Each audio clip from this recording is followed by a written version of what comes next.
welcome, and in this video we are going to be covering the applications of rational equations. Now this is actually going to be a two-part video. With the first video right here, we're going to be covering some of the more simple word problems, ones that generally use like work, rate, and time. And then in the next video, we're going to cover some of the more complicated ones that involve like distance, rate, and time. So, if you haven't already mastered solving rational equations, make sure you go back and watch that video because we are going to be flying through that in these two videos. So, let's take a look at our first problem. Now, in the first problem, we have that Tony can paint an entire room in 8 hours. Eric can paint that very same room in only 6 hours. Now, if they were to work together, how long would it take for them to paint the entire room? So, this is actually kind of a work, rate, and time problem. Now, if you aren't familiar with this, work is equal to rate times time, all right? Now, there's a lot of different ways you can solve these types of problems. I like to go more with using rate. So using this very same equation, I can solve for rate and realize that rate is equal to work over time. Now, in this particular problem, work would be like the entire room, like one room, right? And time would be how long it takes them to paint the entire room. So that should also help you realize what each one's rate would end up being. Well, if Tony can paint the room in 8 hours, that means his rate is 1/8, right? He can paint 1/8 of the room per hour. That's how we can think about it. And if Eric can paint the entire room in 6 hours, that means he can paint 1/6 of the room in 1 hour. So notice this rate is one job over how long it takes for them to complete that entire job. From there, we have to think, what would their combined rate be? And also, when we talk about combined rate, we got to think about whether or not these two are helping or hurting each other's progress.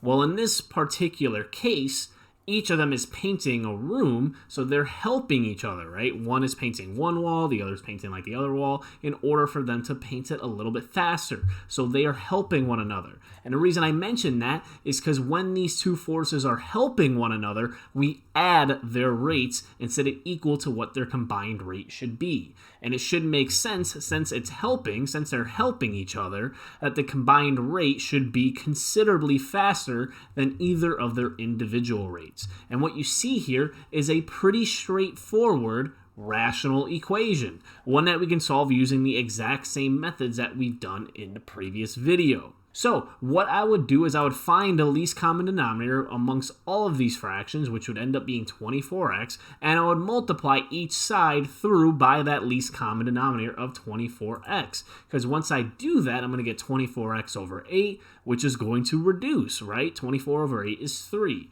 Plus 24x over 6, 24 over 6 reduces the 4, is equal to 24x over x, and notice that those x's would end up canceling. So we'd be left with the super simple equation, 3x plus 4x is equal to 24, which reduces, or I guess we can combine like terms and get 7x is equal to 24, which is then going to get our final answer of 24 over 7. And notice that we are giving units. They're saying Tony can paint the room in 8 hours, Eric can paint in 6 hours, so our units should be hours. So their combined rate, or what their time would end up being, would be 24 over 7 hours, so around 3.5 hours, right? And that would end up being our final answer. So as you can see, these are pretty straightforward once you know how to actually tackle them. Now, we're going to cover two more. One of these, I'm going to be giving you some slightly different information, so we have to be very careful when setting up these equations. And then we also got to cover the case, well, what if they're not helping each other? What if they're hurting each other's progress? What do we do then? So let's go ahead and take a look at our very next problem. All right, so let's take a look at another problem. So when working alone, Tina can finish her homework in 40 minutes. Notice a unit is minutes. When working with her friend Sarah, they can finish the homework together in 30 minutes. So we want to know, well, how long does it take Sarah to finish her homework completely by herself? So once again, we have another one of these work, rate, and time problems, and I'm going to be using the exact same ideas from the previous one to solve this one. So the first thing we got to think of is, what would Tina's rate be? What would Tina's rate be? Well, if she can finish the homework in 40 minutes, then she can finish 1/40th of the homework in 1 minute. Okay, so we're always kind of breaking it down to its reciprocal. I'm basically taking 40 and doing the reciprocal, and that's what the rate would be. From there, we need to figure out, well, what would Sarah's rate be? Well, that's actually what we don't know, so be very careful when setting up these equations. In the previous one, we didn't know what their combined rate would be. In this problem, we actually don't know what one of their rates would be. We know the combined rate. The combined rate is that they finish it in 30 minutes. And since they're working on the homework together, they are helping each other's progress, which means we would add their rates, and that would be equal to the combined rate, which would be 1/30. Because if they can finish all the homework in 30 minutes together, that means they can finish 1/30th of the homework in 1 minute together. And once again, we have a pretty straightforward rational equation. We would want to find the least common denominator. Well, the least common multiple between 40x and 30 would be 120x. So I'd multiply each side through by 120x. That would result in 120x over 40 plus 120x over x is equal to 120x over 30. From there, I can simplify to get 3x plus 120 is equal to 4x, which gets me the final answer of 120. So unfortunately for Sarah, it takes her 120 minutes or 2 hours to finish her homework alone.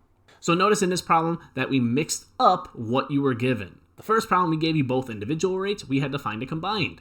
In this problem, I gave you the combined rate, Tina's rate, but we didn't know Sarah's rate. So we had to use that to find how long it actually takes Sarah, or the time it would take Sarah to complete the homework. Now, in both of these cases, they were helping each other's progress, which is why we added their rates. Well, what if we had a situation where they weren't helping each other? It was actually hurting one another. Let's take a look at that type of example. Something like this. When the faucet is left on in the sink, it fills up in 10 minutes. However, when the drain is left open, the sink drains in 15 minutes. By the way, this sounds like a really broken sink to me, but we're going to totally disregard that. So if both are left on and open by mistake, how long will it take the sink to fill up? Well, the faucet, right, is filling up the sink. The drain is draining the sink. So these are actually working against one another. So this is going to be a slightly different type of equation, ever so slightly. Now, the faucet's rate, right, would be 1/10. If it can fill up the entire sink in 10 minutes, it can fill up 1/10 of the sink in 1 minute. Well, the drain can drain the sink in 15 minutes, which means it can drain 1/15 of the sink in 1 minute. But if both are left on and open, well, the drain is actually hurting the faucet's progress, right? This faucet is trying to fill up the sink. The drain is trying to drain the sink. They are working against one another, which is why we actually subtract their rates and set that equal to the combined rate. And that is what we do not know. That would be 1/x, because we don't know how long it takes for the sink to fill up if both are left on and combined. So we have an ever so slightly different equation. The only difference is that these rates are subtracting, and that's how we handle when something is hurting the other one's progress. And from there, we solve the exact same way. Find the least common denominator, which would be 30x.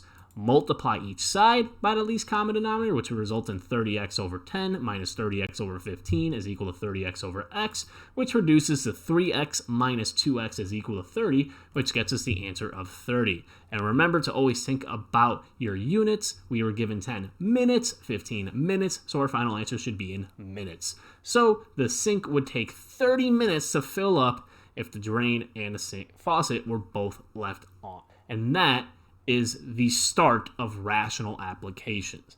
These are problems that are a little bit more simplistic in nature. These are a little bit more Algebra 1 based. In the next video, we're going to dive into some more complicated and challenging ones. So make sure that you watch the next video. But I hope this one was helpful. If there's any questions, make sure you reach out and let me know. And I look forward to seeing you guys in part 2.